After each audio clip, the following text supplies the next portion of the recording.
Two guys on a raft and a pizza guy with a leaf blower? Wow.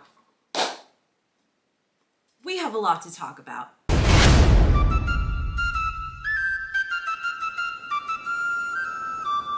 What's up everyone, my name is Rapha Conrad, also known on YouTube as RandomRapha, and I'm your host for Wondering and Wandering Through the Wonderhole, the show that we discuss, react, and share our predictions / theories about Rhett's wonderful beyond wonderful show, Wonderhole Season 2.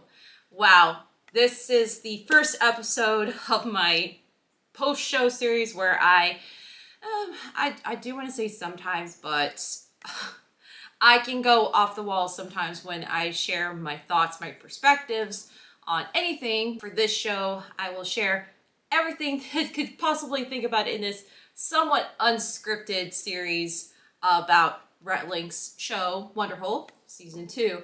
I said that this time around, I'm going to be more organized, and this episode in particular is very special, not just because I saw it on YouTube, which their series is premiering every Sunday, but I saw it way in advance, a few days early on the Mythical Society. And if you're not part of the Mythical Society, what are you doing? Just kidding. You can see the show ad-free, exclusive for all Mythical Society members. In fact, I do have a referral link down in the description down below. When you sign up using my link, you get 25% off your first subscription. But not only I see the show once or twice on different times and different days, I actually saw it 3 times.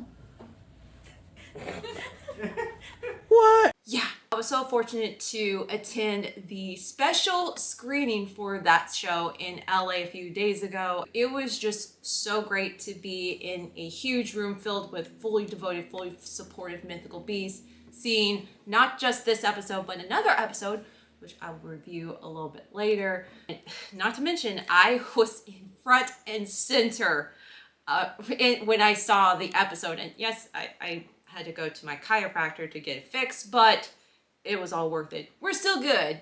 There was a Q&A hosted by Stevie, and learned a lot of things, and especially some things that I predicted, but hearing them saying what I predicted, pretty surprising to say the least. And of course, I met some of the mythical crew members, some that are working on the show, so great. And of course, last but certainly not least, meeting up with my heroes, legendary internet-tainers, Rhett and Link. So worth it. Seeing it 3 times in different locations. I said it, I'm fully prepared. I have my notes right here. And of course, yes, check out the phone case right here. Shout out to Custom Envy, not a sponsor. I am all set and ready to go. So without further ado, let's go back down to the Wonderhole. Basically, the summary for episode 1 for Wonderhole Season 2, we already know, and I mentioned in the video where I react and share my shockingly predictions for Season 2, they were going to go for this clickbait hype video, which they did dabble in a little bit in Season 1, and of course, other videos like in Wonderhole Season 0, which is the videos that they posted in 2023. But they were really going to go full out, especially with the thumbnail. If you see the video, go on YouTube and check out the first episode, which please subscribe to their YouTube channel. You see the thumbnail, they're on a raft, obviously, because it says we survive on a raft for 100 hours and they're in the middle of the ocean. But then when you click on it, spoiler alert, they're in the middle of a pond located in Bakersfield, California. That episode was not the first episode they filmed. This was technically, I think it's their 4th episode that they filmed. But we see them on a raft. That shout out to the art department for creating this man-made raft that they put together. You can check it out on the Mythical Society, the behind the scenes. All it is that they're trying to see how they're going to survive on a raft for 100 hours, which is, I think it's 4 days. They said in the their podcast, their recent episode of the podcast, Ear Biscuits, and they mentioned a little bit at the Q&A, that they wanted to have more of this docu-follow, is that what they said? Basically, documentary feel, but then have someone capture every single moment, which they did when the scene where they try to bring the raft close to shore, just basically on shallow ground-ish, I guess. But they have the camera guy, shout out to Ben Eck, on the raft filming every single move. Oh. Yeah, okay, I'm looking at you. You're looking at me because if I need you to grab I'm about to look at you fall right into this pond. I did a thing where I did that You and don't, then hold on, don't. it You got don't have, hung. you It don't got have hung to on do- something, and I went like that, and I looked, and my son was back there, and I had hooked him at the base of his skull. Oh, so you And caught then something. and I yanked it 4 times. You don't have to And demonstrate. he was going like this. They did say that they use this genre hybrid where they mix a little bit of like scripted comedy with a little bit of a vlog or documentary style. And I said this last year in season 1 that trying to determine if everything was scripted or they just have an outline and they just basically ad-lib, or like what I usually do for this example for the show, like I have an idea. I don't even have a script. I have notes what I want to say, but I don't have like a script. I don't have a teleprompter on there to give me some lines. They come up with an outline and they just test it out, film certain ways, different times to see what will work, what will fly. And speaking of fly, when they, I'm just gonna say this, and I wrote this on my notes right here, that the word for this episode is realness. And I will break it down just a little bit, but like the realness when they were on the raft and they're fishing, and the moment when Link throws the fishing pole back and the line wraps around the camera guy, and you think it was just like script is like, no, this is real. Whoa! Jesus Christ. Hold on, you are nuts. Like, you are literally on Ben's arm. And the same thing with when they were having the interaction with each other, especially trying to get to the shore and all that. Of course, they intended to move it that way, but just trying to initiate it, I guess, trying to be in the moment was all real. And especially with the conversations, and I put down in my notes right here that I'll talk about just a little bit of like why they want to make this season to be more like standalone for every single episode. I put down right here that even if you are not familiar with the mythical universe or who Rhett and Link are, and you just end up watching this video because you saw the thumbnail and title and you clicked on it, you don't have to know the lore, the history about Rhett and Link to understand your story, even though that when Rhett was talking about manhood mania, or Link talking about the time when he was very young and he ended up watching this Margaret Thatcher documentary at his Nana's house. We know, and I'm talking about we mythical beasts, us mythical beasts know that, or is it we or us? Anyway, we know that it's like, that's not real. They did confirm in the episode on Ear Biscuits that they said it was inspired by certain events or retreats that they attended, like father and son retreats when they were young all the way up to college. And of course, Link's times when he was with his Nana, because for those that don't know, Link is an only child. Of course, the Margaret Thatcher documentary doesn't exist, although maybe there is a Margaret Thatcher documentary, but I don't know. If there is, please comment down below. Everything just felt very real. Even if you don't know about Rhett and Link's history, you already know that they're going to stay on a raft for 100 hours, even though they filmed it in 3 days in Bakersfield. You just feel the energy. And then of course, when they pulled, I just have to mention, as someone who is into music, I wish I paid attention in the credits after they premiered the episode or episodes, the credits, trying to see if the music was original or if it was royalty-free music, because, you know, copyright, all that good stuff. But that part when Link caught something and you hear that bass, Mom, play in the background, like me sitting in the theater and just listening to that, like I get goosebumps because you know that like, oh, Link caught something and you hear that bass in the background. Hey, you got the bottom. No. It's moving. It's fighting. Yeah, it's like a It's log. fighting me. or they're floating out in the pond and just that dreamy theme playing in the background.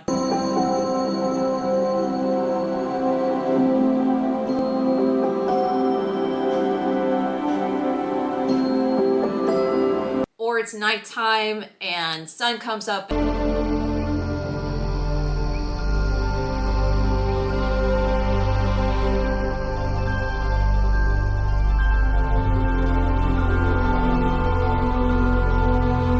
I need to check and see if it was original music or it's royalty-free music, but anyway, music.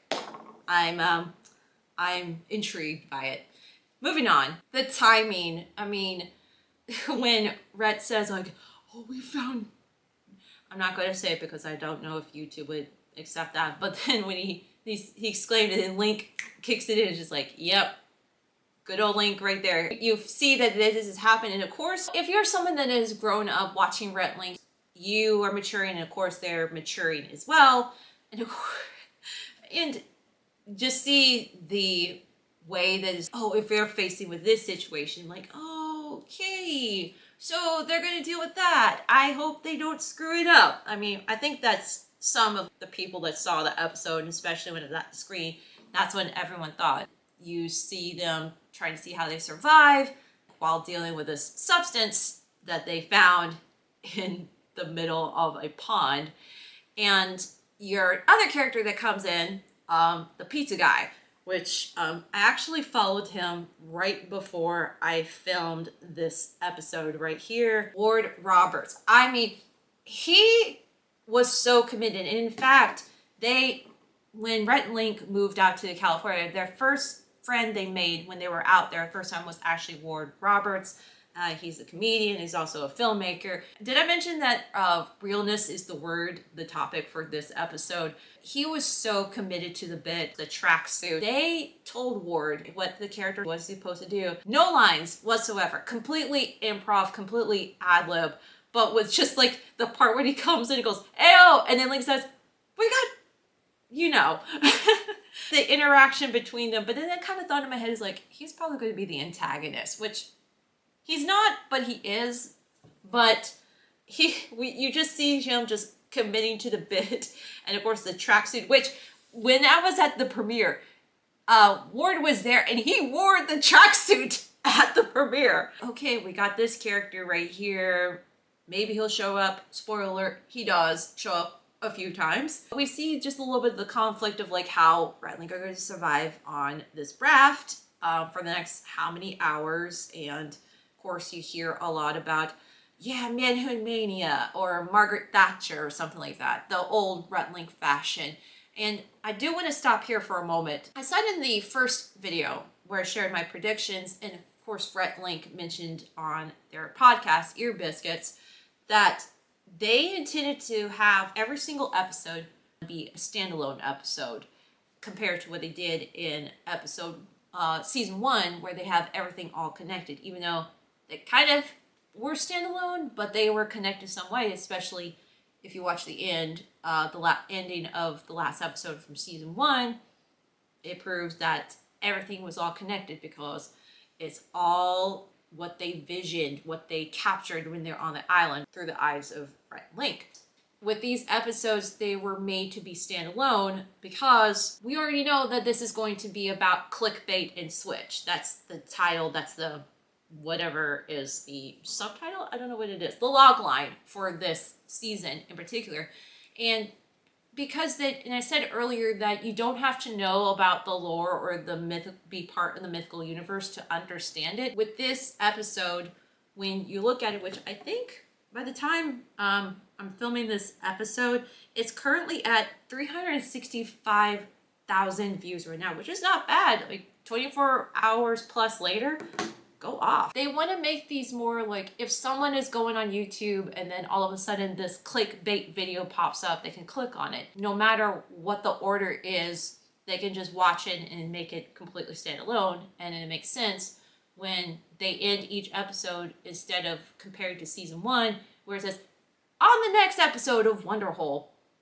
They don't do that for this one. And of course, I assume for every single episode that they're going to do, they're not going to do that because The algorithm is very special because they determine, like, when they see a video, they determine, like, oh, this title, this thumbnail looks something, maybe I'll amplify more for this type of crowd or that one, and all that good stuff. Just like the same thing with season 1. Like, obviously the most watched video out of last season was the stuck in red and blue room for 24 hours, because obviously it looks like you see other thumbnails where people try to be stuck in certain rooms for certain hours, and that will be watched more. You can listen to it in the podcast where they talk about why that works compared to the one that was very dynamic, like the skydiving episode, Drinking from a Cloud, did not get a lot of views because of this and that. So I'll put the link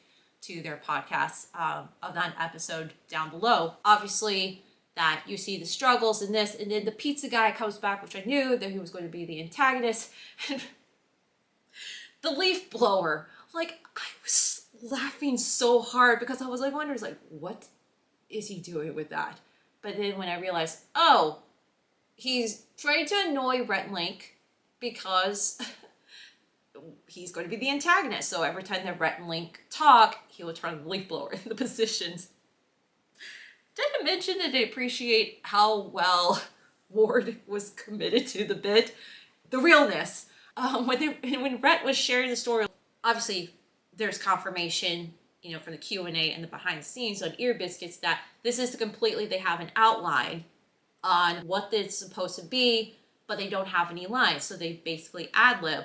Same thing with like filming, is like they have an idea, but they try experiment certain ways of like filming, and that with the wonders of teamwork. Shout out to the mythical crew.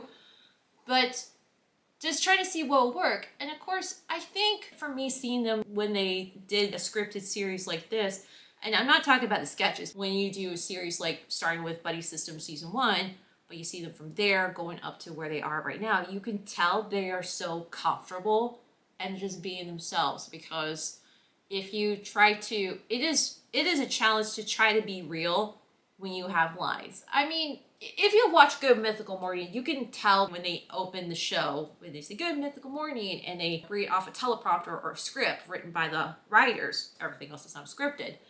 But when you just see them being themselves, and you kind of forget that, oh, this is scripted comedy, but at the same time, it's real vlog documentary style. And you just see them being themselves. So it's just like chef's kiss.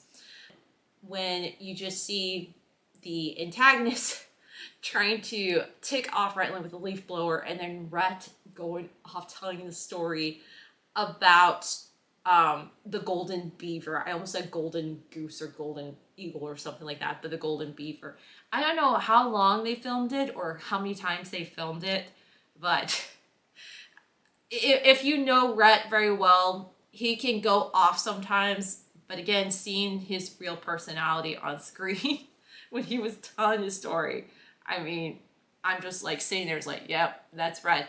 And there was this one moment when Rhett was telling the story, like Link is just like listening and not interested, but then there's this one moment that just like, it warms my heart when he goes like he's so invested until the leaf blower dies, and our so-called, I guess, our antagonist, the pizza guy, goes away, and they're just wondering, like, maybe he'll come back. And then, of course, he comes back and throws the water balloons at them. And, of course, you still don't know why he's trying to annoy Rhett and Link until, of course, with the water balloon fight. Like, the part where Rhett throws the water balloon and Ward, the pizza guy, catches it. The audience, when we watched it, everyone just went, whoa. I mean, again, is it scripted or not? Realness. And of course, we see the substance that is destroyed, and we see Link, you know, like Link being Link, putting his finger in the whatever it is, takes a taste out of it. We could just hear the audience. He's like, no, Link, why? But until he figured out, it's like, taste this. And then they had the pizza crust that they had over. It's like, this is a pizza mix, flour for a pizza, because I tried this at Nana's, blah, blah, blah, blah, blah. And now we kind of have an idea. It's like, oh, so the pizza guy is miffed because they're on where, I guess they call it the honey pot, where the flour is to soak in the pot. Is that legit? I mean, like, does anyone that make pizza, is that real? Is that real? Time goes on. You see Rhett and Link trying to make their attempt to stay in the raft for 100 hours. Pizza guy comes back with a crowbar and says, like, you're coming with me. And then they have a disadvantage. They can't leave because they're committed to stay on the bit. Because doing it for the YouTube, doing it for the views. And, Rhett doing it for comedic show vibes. I mean, it has that little bit of like Curb Your Enthusiasm. What's the other show? Hangover. Those type of like buddy comedic things where he said this. Rhett said this in the podcast, which they said, and I'm going to get back to finishing the story right here about the episode. They said that they want to make this season different than the first one because episode 1 kind of felt very magical in some way, but they promised they're going to do something that I forgot what it was. I'm going to put what he said right here. No make-believe stuff. We also said no make-believe stuff. Like no metaphysical, like the rules. No magic. No magic. So the rules in this world are the same rules that exist in the real world. Could We love happen, but fantastical stuff. but it we needs to love be- mystical, magical stuff. What do we say? It can be unbelievable, but it has to be feasible. I think we said it can be implausible or improbable, but it can't be impossible. Okay. So season 2, the magic is not real. But you know what's real? Their friendship. You see them just like a quick shot, like change of the scenes from like seeing the crowbar, thinking he's good. You hope that he grabs it, and then change to the scene where they pull up to this mansion, and when they come out of the car with the boat, pieces of the boat strapped onto their shoes, and then go in. Oh, like, no comment. I mean, I don't know why. It's so simple, it's so dumb, but it's just brilliant. And then they go inside the mansion, and we see the Papa, this mobster, which I saw this on the Mythical Society, and did I mention realness is the word? And TJ posted, someone asked about the guy who played the mobster, about who he is, and TJ, who is the producer for Wonderhole, says his name is Salvatore. I hope I'm not butchering it. If I am, I'm sorry. Salvatore Lipari. And an actor, it's an actor that he found through a casting notice. Casting notice? Where? I mean, I look at casting notices all the time because I'm an actress and a dancer. Where did I find this stuff? I mean, I understand, like, they have to change the title so they don't let people know what it is, so they apply, but, like, how? How to do that? I mean, if they're doing Wonderhole season 3, then anyway, going off. Anyway, so they found this guy on a casting notice, and TJ pitched it to Rhett, Link, and Stevie, and Ben, and they all loved it. And this guy showed up in Bakersfield, which they filmed this episode, and another episode. He showed up 4 hours early and turned out to be so Italian that the written lines in English were a bit of an issue. But he and Ward, who is the pizza guy, locked in right away, and it was glorious. And continuing with the theme of realness, I mean, he pulled off the character so great, just like with Ward with the pizza guy, and of course Rhett, Link being themselves. But so believable. And of course, when they got inside the mansion, I got a little bit scared. Just, oh no, what's going to happen? The mafia is going to come out and do something about it. But of course, going back to like Rhett talking about manhood mania and sharing something which I'm not going to give away, but it's supposed to be a secret that hits close to home to the Papa or this mobster, and Link, when in doubt, quotes some Margaret Thatcher, and Link was quoting something from Margaret Thatcher. The mobster was just so emotional, and he was finishing the quote from Margaret Thatcher, and of course the mobster admit is like, the flower's not the secret. I just try to do it away because I want to be closer with my son because he's the only one. And of course, the pizza guy says like, but I couldn't be I'm a savant tuba player. I'm paraphrasing. I could have been in New Orleans and playing on Bourbon Street. And he's like, listen, I want, and you know, just like this lovey-dovey moment. But then of course, it pulls on your heartstrings in a very strange but good way. And of course, reconciliation and understanding and love. And of course, the secret was the sauce. But Rhett Link saved the day in some way.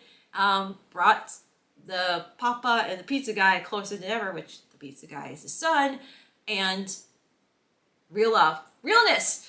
And they go off and their merry little ways like, let's go get that tuba. And of course, we see Rhett and Link with the boat strapped on their shoes, wondering like, so how are they going to end this? And of course, I don't know why. The thing that I wrote down in my notes was the first thoughts that came to my head was seen from like Hangover or something that is like one of those comedies where you used to see the stars going through all of that, all the trauma, all the trials and tribulations, and you just wondering if like, did they survive or is there going to be more trouble ahead? And of course, when the alarm goes off and then Link assumes, we're done.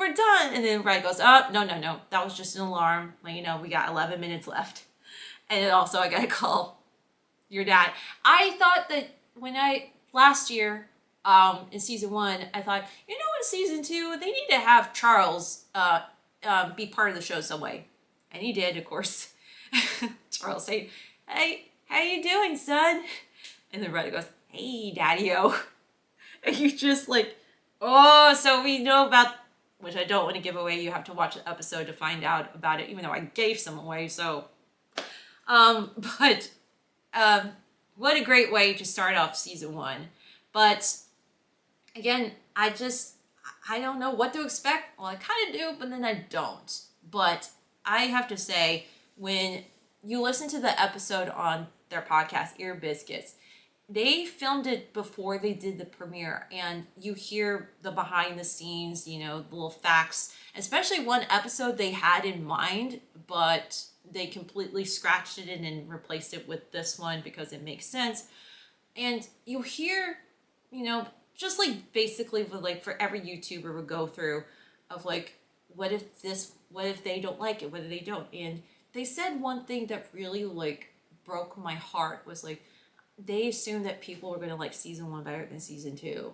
And then of course, you know, people will like what they like. And of course, I like what I like because I like what I like and I like liking the things that I do. It's either or sometimes. But I'm just going to say this, and it may sound like I'm being biased or something, but like after just, you know, watching the first episode 3 times, I can already tell this is going to be good. I'd probably say this is going to be the best season they've done. And I think this is probably like a major improvement for Rhett Link's venture when it comes to creating their own content. And yeah, all I can say is that this was really good. And I can't wait for episode 2, which will be, well, I'm filming this on a Monday, so if I'm on the Mythical Society, I'll get to see it first. But then, of course, I'll see it again on YouTube so I can see different perspectives, different times. Before I close this episode, I'm going to do something new for this season. I don't usually do favorites, but Rhett Link have said this at the screening, and they said it on the podcast, and of course with like YouTubers, which they have the ability to connect with their audience, and they want to hear what everyone is saying, what their audience, the fans, are saying. Rhett Link have given us, the Mythical Beasts, an opportunity for us to share our thoughts about what we like about this episode, or we like this concept, or what needs to be improved on. I kind of have a feeling that Rhett Link and everyone in Mythical has seen or are seeing this series, and they want to hear what I have to say about it. That being said, I have decided to end each episode ranking each episode that I have seen so far. And then at the end of season 2 for both Wonderhole and this series, I will choose my top favorite episode, rank my top 6 episodes based on what I like and all that good stuff. But for now, today's episode, I'm going to rank it number 1. And we'll see what happens next week if episode 1 will stay at the top or be replaced by number 2. Who knows? Which means that this is the end of today's episode. If you enjoyed this episode, click that like button. It really does wonders. Also, please comment down below what are your thoughts about episode 1 and what are your predictions for the season this far. And if you want to be on the lookout for a new episode of this series, which premieres every Tuesday, make sure you subscribe and click on that bell. And if you want even more content created by yours truly, make sure you follow me on Instagram at Rapha Conrad. Again, thank you so much for watching. My name is Rapha Conrad, also known on YouTube as RandomRapha, and I will see you next week. And for now, keep on wondering and wondering.